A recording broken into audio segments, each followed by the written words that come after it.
Brookhaven police say crime dropped across the board last year in the city. We're happy to be joined by the police chief this morning, but I want to set him up with a look at some of those numbers. Here they are. 2 homicides last year, down 50%. A dozen reported rapes, down 30%. 20 fewer robberies, that's down. So are aggravated assaults. Property crime also down in every category. Burglaries down 45%. Stolen cars, we know that affects a lot of you, down 25%. Theft, arson, all down this morning. So what is working in Brookhaven?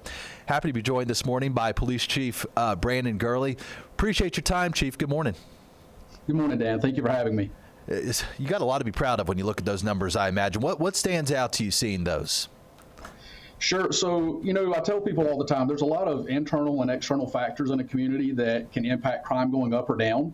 We focus here on the internal factors that we can control, and we're supported by a community that believes in the mission that we have.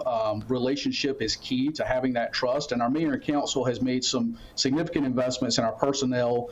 We've seen for 2 years in a row a turnover rate of only 4%. We sit at or near staffing levels in the police department at all times for the last 2 years. That's almost unheard of these days with police departments.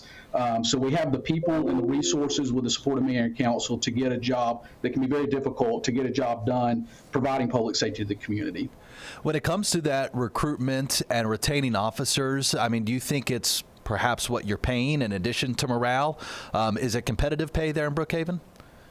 It is competitive pay, but we are not the top paid agency, in the metro area. There's some very competitive paying agencies around. I think for us, what it comes down to is trust and leadership here in the police department and trust in the city, and being supported by a mayor and council that believes in public safety, believes in public safety initiatives, and a community that has their back. And it's more than words, they show that. Chief, back to the drop in crime last year. I know you are big into following the data. Do you attribute that to the drop in crime as well, or is there anything specific from last year that really worked when it came to getting the drop that we saw? We're a very data-driven agency. We use data to tell us where we should deploy resources.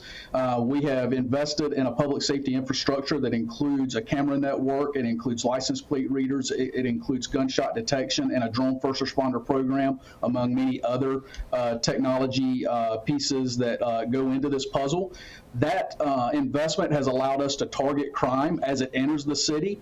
We are able to target fugitives and stolen cars as they come into the city. We're able to take action on those offenders as they come in the city and get them off the street before they can further their burglary, their entering autos, their thefts, or other crimes that they're coming in to commit. It allows our officers to be proactive, but in a targeted way. Well, Chief, I want to show some video that I have pulled up here. I know you can't see it, but this was posted on your Facebook and Instagram from back in September. It showed some of the shenanigans going on in your streets with the street racing and the street takeovers. And you guys were proactive in posting the video of the body cam. I believe, I don't know if that was a license plate reader or how you got some of the camera shots here. And then you had some body-worn camera video that you showed with the arrest.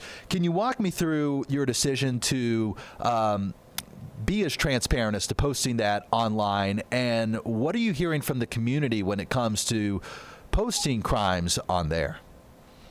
Well, first of all, we want our community to know and understand that the trust that they have in us and the investments that they make in our public safety initiatives, we want them to see a return on their investment. And we believe that producing video like that and being transparent in that way allows our community to see that their trust and that their investments are not going to waste. We used that camera network that night to identify the vehicles and where they were at. We were able to make several arrests that night, and in the weeks that followed, we made dozens and dozens of arrests and impounded cars, thanks to the technology that our community has supported, that our mayor and council has invested in. And we saw great success with that incident and several other incidents that have hit the city of Brookhaven. It's Brookhaven Police Chief Brandon Gurley joining us talking about a drop in crime. Chief, can you stick around for 2 more minutes? I got to get a quick commercial break in, but I'd love to continue this conversation on the other side of the break if you have a moment. I would be happy to.